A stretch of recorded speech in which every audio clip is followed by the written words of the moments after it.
Bueno, hoy tenemos que hablar de un tema que es bastante delicado.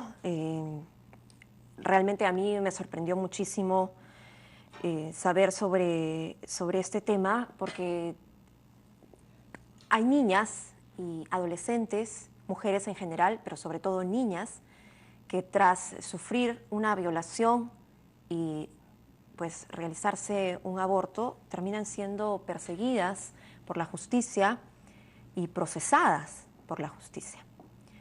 Esta es una situación muy dura porque la mayoría de estos casos ocurren en lugares muy pobres y muy alejados en nuestro país, donde estas personas no tienen información, no tienen acceso a un abogado y terminan en una situación bastante penosa y delicada. Nos acompaña Eliana Cano Seminario, ella es fundadora de Católicas por el Derecho a Decidir y nos va a contar más de esta realidad que francamente creo que muchos desconocemos. ¿Cómo está? ¿Qué tal, Eliana? ¿Qué tal, Marian? ¿Cómo está? Bueno, es un número importante y grave realmente. Sí, nosotros, primero agradecer la oportunidad porque creo que el Perú tiene tantos problemas en realidad públicos, pero este es un punto álgido que no se está mirando. El tema del aborto en general es un tema que siempre genera muchas emociones y debates que hasta ahora han resultado relativamente infructuosos.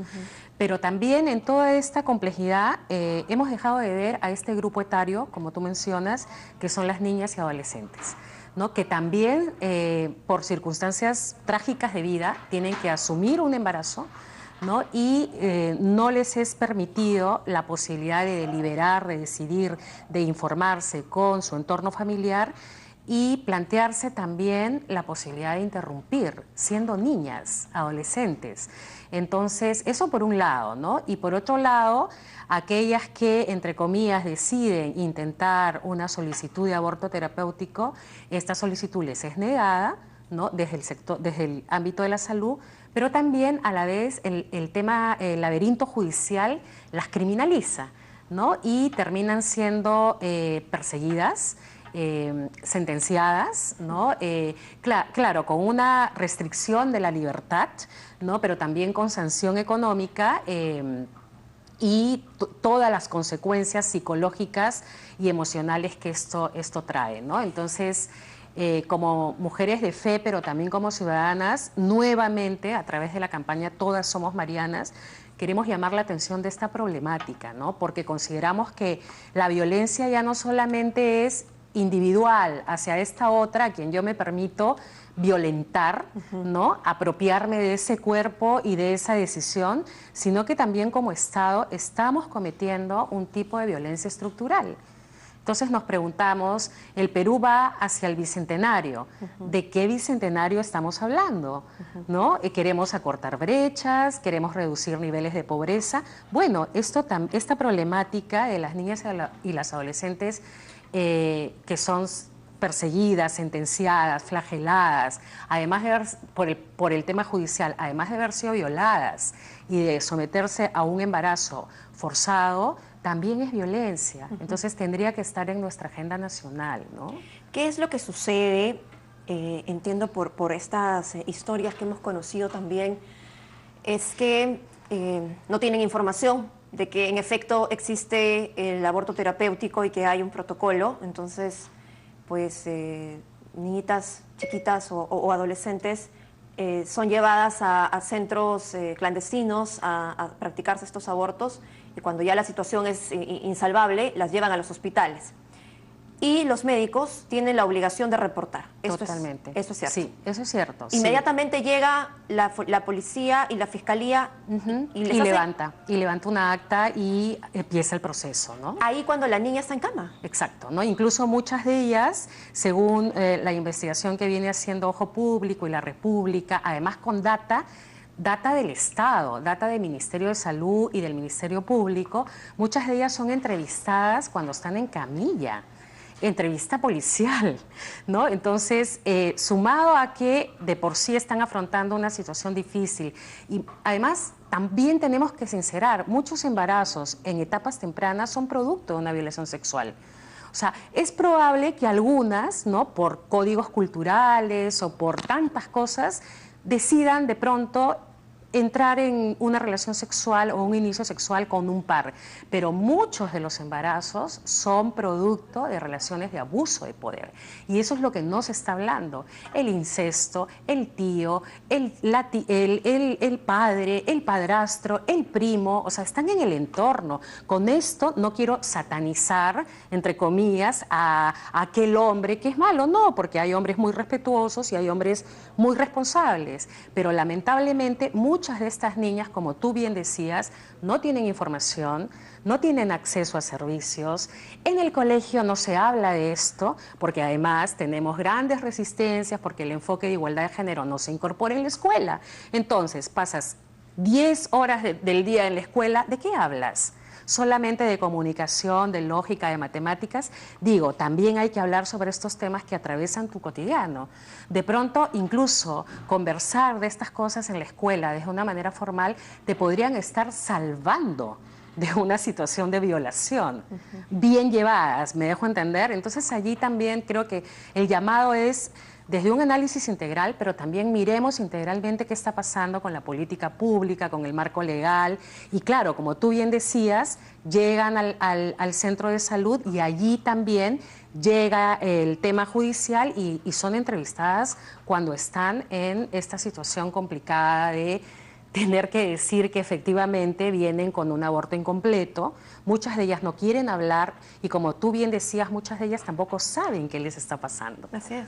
Exacto, sobre todo si ¿no? son tan pequeñas. Exacto. Entonces, si en realidad hay un interés nacional por la niñez, ¿no? Por la adolescencia, por esta juventud, ¿no? Creo que también la política pública, ¿no? y el trabajo normativo en el país debería mirar esta problemática, ¿no? Los médicos siempre están obligados a dar parte en el tema de, sí, en la causal o en el tema de aborto, sí, porque el aborto está penalizado, salvo aquel que se encuentra en los marcos del aborto terapéutico, que es cuando la vida y la salud de la mujer corren peligro. Entonces allí, como bien ya sabemos, desde el 2014 hay un protocolo de atención que le permite a los operadores de salud poder actuar de manera organizada, deliberada. Antes no lo había, demoramos casi 80 años para tenerlo, ¿no? Entonces eso también generaba mucho temor. Entonces todos se protegen, Marian, se protege el personal de salud, claro, se protege el personal que viene por la línea jurídica, ¿no? Se protege todo el mundo, pero lo que menos piensan es en proteger es que en verdad están desprotegiendo además a una niña que es menor de edad y que necesita, pues, en todo caso, todas las garantías, ¿no? Para poder seguir. Son 20.000 niñas que fueron procesadas entre el 2012 y el 2018. Según Ministerio Público. Según el Ministerio Público. Exacto, exacto, ¿no? Entonces, y a ellas se les imponen sanciones económicas. Sanciones económicas, restricción de la libertad, digamos, se tienen que reportar cada cierto tiempo, ¿no? ¿Y eso queda como antecedentes? Total. Eso queda como antecedentes en tu bagaje, en tu récord, ¿no? Ajá. Entonces, pero además, más allá de esta operación judicial, el impacto psicológico en esta niña afectada y en la familia, ¿no? Incluso hay familias que de pronto se animan a hablar más y después se retractan porque dice, hemos sufrido tanto que ya no soportamos más.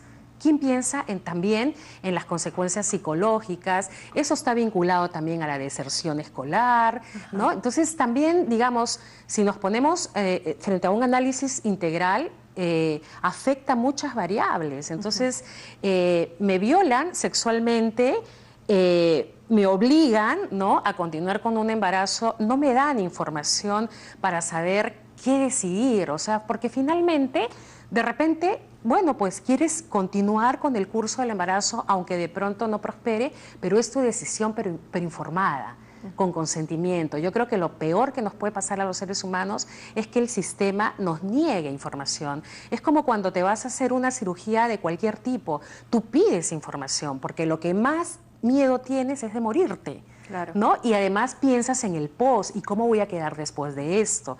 Lamentablemente, no todas las mujeres todavía en el Perú tenemos esa posibilidad, ¿no? Y en el tema del aborto, que es un tema tan complejo, como dije al inicio, ¿no?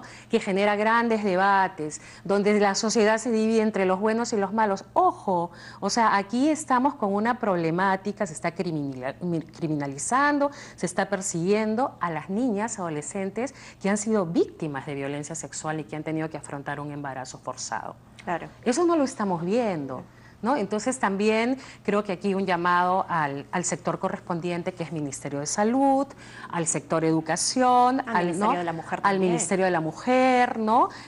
A todos los que trabajan en justicia, los operadores de justicia, algo tiene que cambiar. Porque esos temas deben tener un tratamiento especial. Totalmente de acuerdo. Deben tener un tratamiento especial, porque finalmente terminan siendo procesadas porque dice aquí, infracción a la ley penal contra la vida, el cuerpo y la salud, Exacto. como delincuentes. O sea, además, te dañan absolutamente toda, porque quienes deben haber pasado por una violación sexual deben tener su propio testimonio indescriptible y único, y sumado a eso te criminaliza el Estado o la sociedad, el Estado, ¿no? Con todas estas normas, entre comillas, y te sancionan. Entonces terminas siendo revictimizada además, pero además sintiendo que probablemente tú fuiste quien hizo más daño, ¿no? Entonces es una situación de abuso de poder, es una situación de violencia estructural, y yo sí creo que Marian, cada gobierno de turno tiene una oportunidad de oro